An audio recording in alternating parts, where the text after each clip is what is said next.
G'day, ajmahari here. Another comment response. Person left a comment on another short. Those shorts are really getting viewed a lot, People watch a lot more of my shorts than they watch videos a lot. I know. I need to get shorter. I'm working on it. Some things are coming that are going to be shorter, but they're not as short as shorts. So on a short I did, untreated BPD, no benefit of the doubt. Because you have to make short titles. You got to try to make them short too. So anyway, obviously I'm saying do not give people with untreated BPD the benefit of the doubt at all. And so many people out there, so many of you may relate, you've been giving somebody with BPD the benefit of the doubt. Relationship recycling is you, among other things, and in the fantasy bond part of the trauma bond, but it's you giving the benefit of the doubt. It's you in the fantasy of believing it's going to work out still. It's going to be okay when nothing ever changes and it keeps hurting you more and more. And the cycles go around more and more the more times you try to get back with that person with BPD, or they try to get back with you and you take them back, and etc. No benefit of the doubt giving, okay? That's really best practices. That's really what's healthy for you. But so many people can't do that because of the fantasy bond part and or the trauma bond. So the commenter says, my BPD ex-boyfriend told me he wanted me to be, so like taken away against your will, because I can't use real words on YouTube. Starts with a K, right? And raped and unalived.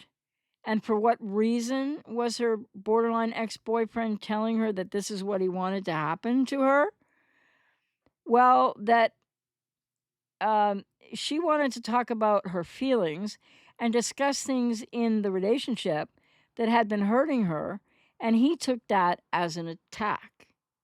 I mean, how familiar does that sound, right? Can you relate to that? Is that going on? Are you still trying to, work it out, overgive, give, abandon yourself to, trying to enable this borderline because you want to make it work? Can you relate to that? And them taking everything you try to give and overgive when you're losing yourself and you're beyond as an attack. And the commenter continues, they can absolutely become dangerously vengeful, even for the smallest of perceived slights. I'm so sorry to hear what you've been going through, commenter. I hope that maybe it's not still happening, but I'm really glad for, thank you for your comment and sharing that as well. Because whenever women do share what a borderline male ex-boyfriend is doing, I think it's important that we realize that all borderlines just aren't women like a lot of heterosexual men out there perceive that they are. I don't know whether that helps you or not, but yeah, it's not just a female thing. Anyway, I think that what the commenters said at the end of their comment, so I'm really sorry to hear what you went through.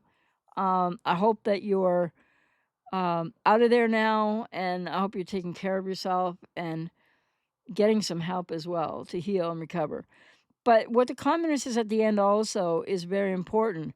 They can absolutely, because I was talking about, yeah, that's from another video I did, obviously the short, talking about how some of them with BPD or patterns of, but untreated, without being comorbid NPD, without having any traits of ASPD, some people just with borderline personality disorder can and do unalive people, unalive a boyfriend or a girlfriend or a husband or a wife. Right now there's a case, I looked at it recently, I still forget everything about it except the core details, of a person that allegedly unalived his 3 daughters, young daughters. It's horrific. When he had his day of custody or time of custody. And according to, and I'm sourcing this way, excuse me, sourcing this way because I don't know, but Hidden True Crime YouTube channel, very thorough with their information and their details and their background. So Lauren Matthias on the Hidden True Crime channel about this father that allegedly unalived his 3 daughters, where there's a big manhunt happening right now. I keep forgetting what state. I'm sorry. I just forget. I can't say. So I was talking about that in the video where the short comes from, and talking about how important it is to not give them the benefit of the doubt anyway, even if they're not being dangerous, even if they're not threatening you, even if they haven't. Like, many people have already been physically abused by a female or male borderline, and they're, like, still trying to make the relationship work, and it's really important to realize that those are red flag symptoms where they could be really dangerous. So this man out there, whose name always escapes me when I'm doing a video, sorry, he, allegedly unalived his 3 young daughters, yes, and he's being, hunted down at the moment by law enforcement in somewhere in the United States. And Lauren Matthias in Hidden True Crime, in her introduction to what's happening, it didn't happen that long ago, so they will be following up. But I trust her information, but I'm just sourcing where I got this from.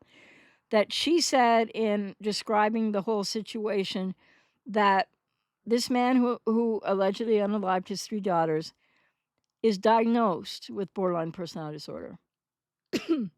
And so from that, I talked about something somewhere and got into the short about how some with BPD, this is not something I want to have on my channel. Everybody going, oh, they're all like that, because they're not.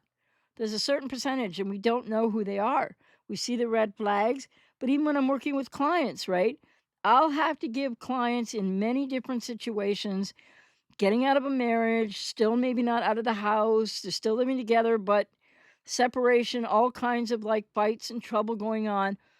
I will have to give the whole safety protocol and etc. to every single client with anything, like if I've been talking to this commenter, of what they need to do, because we don't know if this person is going to escalate to various other heightened forms of abuse, which is all horrible, and or if they're capable of unaliving someone.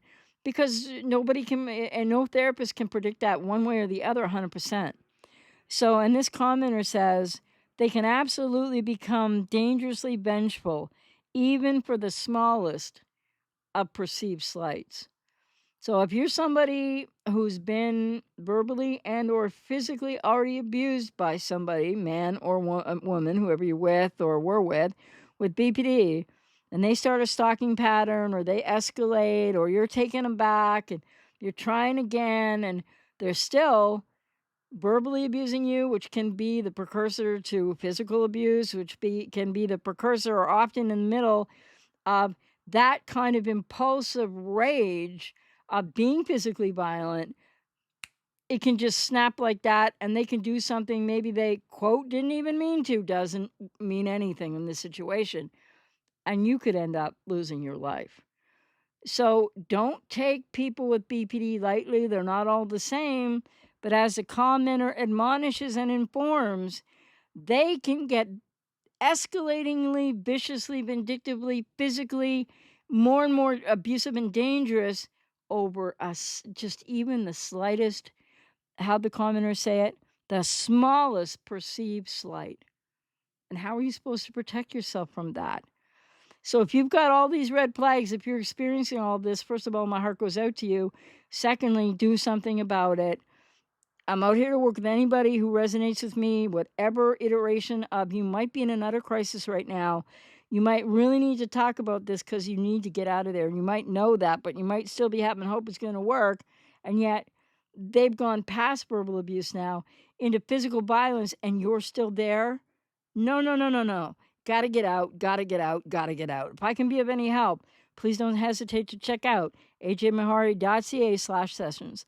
And so just be aware of this. And so many people, of course, if you're denying codependency, if you're, denying that this person with BPD could ever harm you, but yet they've harmed you in many ways, psychologically, emotionally, financially, and potentially physically.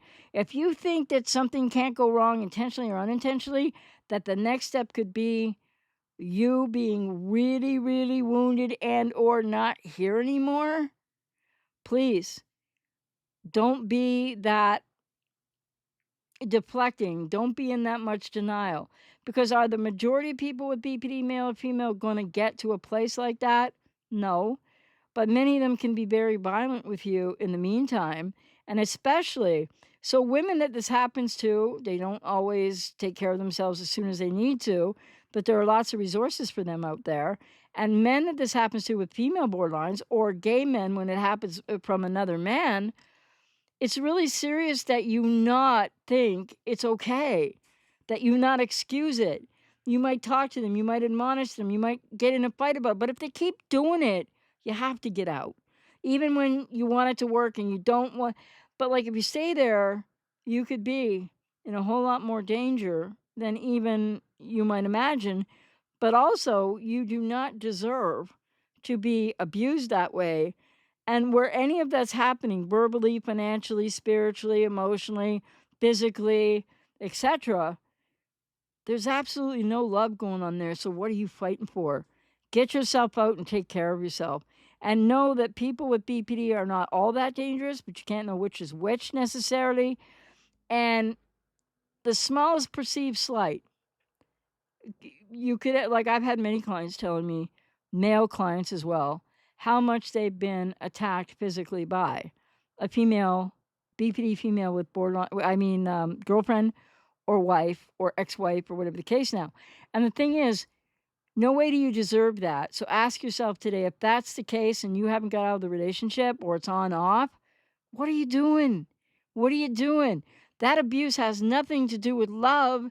So where's your la fantasy, with all due respect, that you would allow yourself to stay in a situation where you're not even verbally should you be putting up with it, financially, emotionally, psychologically. It's going to affect your health and everything. But like, it's so dangerous.